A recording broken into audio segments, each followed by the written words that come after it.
It's that 1930s guy here, and I am at the eastern terminus of the Vanderbilt Motor Parkway here in Ronkonkoma,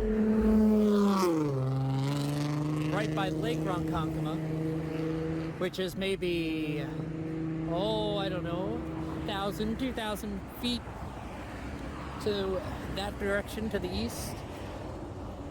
But Vanderbilt Motor Parkway, it's famous as the first paved road in the United States. I believe it might even be the world. And here is one of the ends. The other end is in Queens. And most people know it for being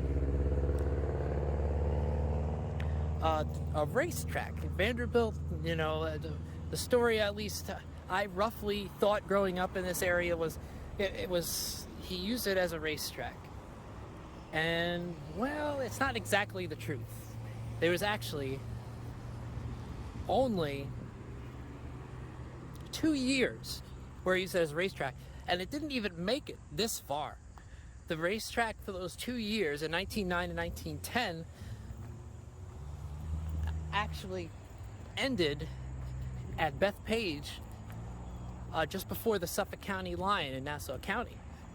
He intended this to be one end. Actually, he originally intended it to be Riverhead, but had to scratch that idea. And in 1911, he built the road out to Ronkonkoma,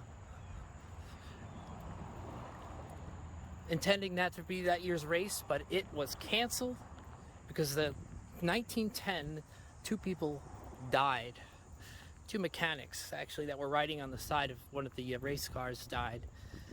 And a lot of farmers complained about scared animals, and others, they didn't really like these cars racing around. So they canceled it. And he just kept the road as a tollway. Originally $1.50.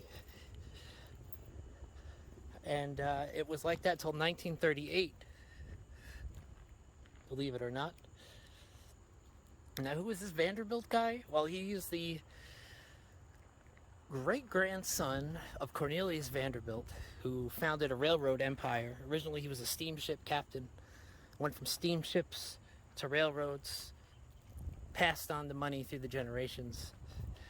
And William K. Vanderbilt II, the one who did this, he was an interesting character. I actually showed one of his mansions that he built on the North Shore in Northport earlier in another video about the 1931 pirate attack.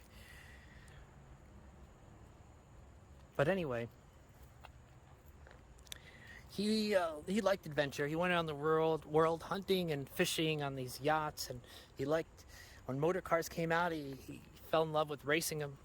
And so, in a way, he did build this as a raceway, but it wound up being mostly a toll road for most of its existence.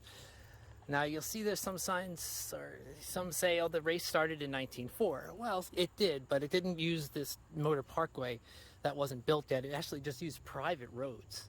And as you can imagine, a lot of people didn't like that. So that's why he built his own road, because he had all the money in the world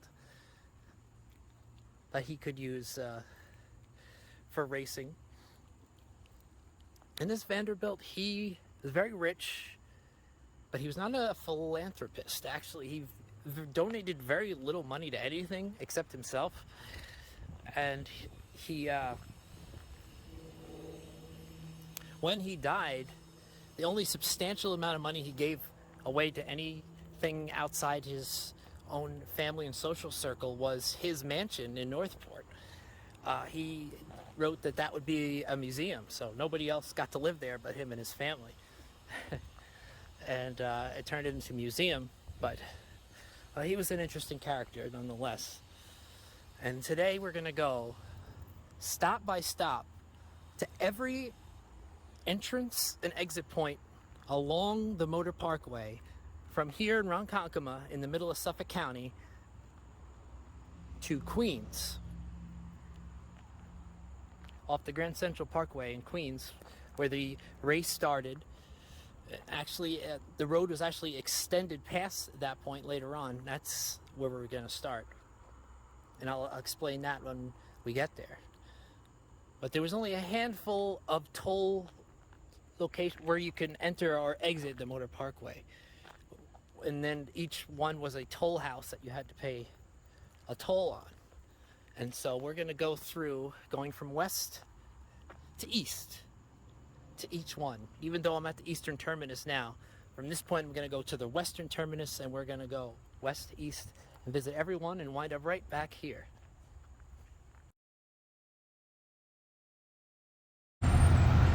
Here is the New York City Queens end of the Vanderbilt Parkway. Except it wasn't the original. This was the extension they made in 1926 in an effort to get more city traffic to take the Vanderbilt Parkway and thus make more money on tolls. But this was not the original starting point for the race, because this was 1926. This was almost 20 years after the races took place. But no, they extended it to the Horace Harding Expressway, which is right there, right next to the Long Island Expressway today. But when they extended this, Long Island Expressway was still 40 years away, so it didn't happen yet. But you can see here an off-ramp or on-ramp that used to be part of it, extending down through the grass. But this was the end of the end. Let's go to the original end right now.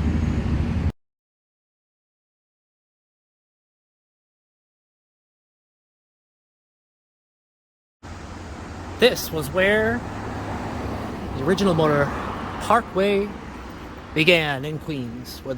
Now remember, there's only 2 years there were races, 1909 and 1910. But this was where it started.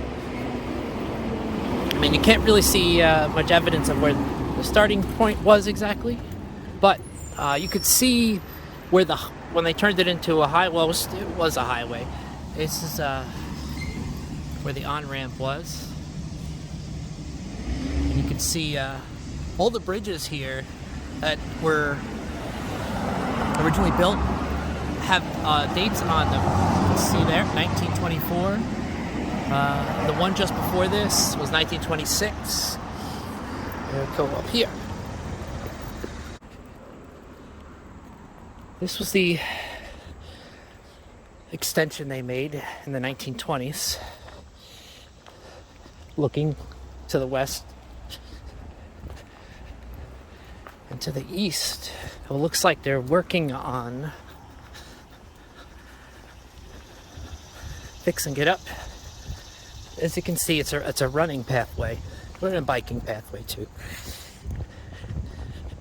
I'm a runner, so I sympathize with the runners. But here, right here, was where the famous race began. And down there, they still have the ramp. That goes down there, up there.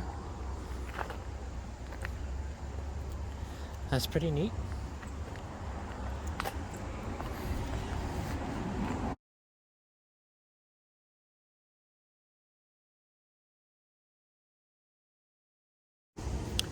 Here's a look at one of the ramps to the Long Island Motor Parkway. This is Springfield Avenue here. That's was the intersection where the race began at Springfield Avenue and the Motor Parkway. As I said, they're closed. They're working on it, so I can't actually walk on the ramp. See, they have a barrier here to stop anyone thinking of driving there.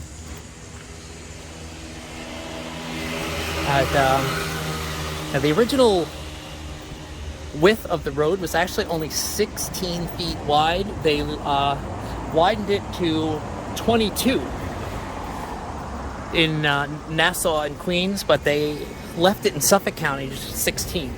It was pretty narrow. But this is where it started, and now we'll go to the first exit point, an entrance point, toll point. Hold on.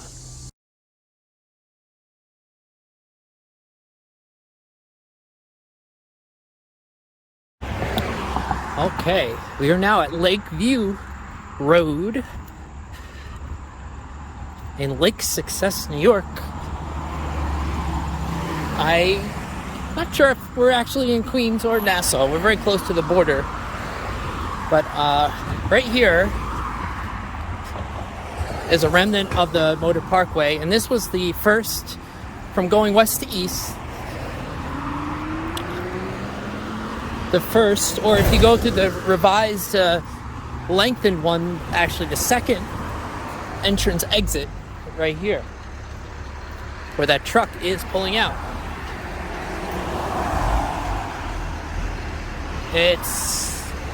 I think it's I don't know if it's an apartment complex or there's something back there that it leads to, but that was the second or third exit entrance. We're to the northeast of the last point, and at each of these entrance exits was a toll booth. Don't know if I could sneak for any remnants over here,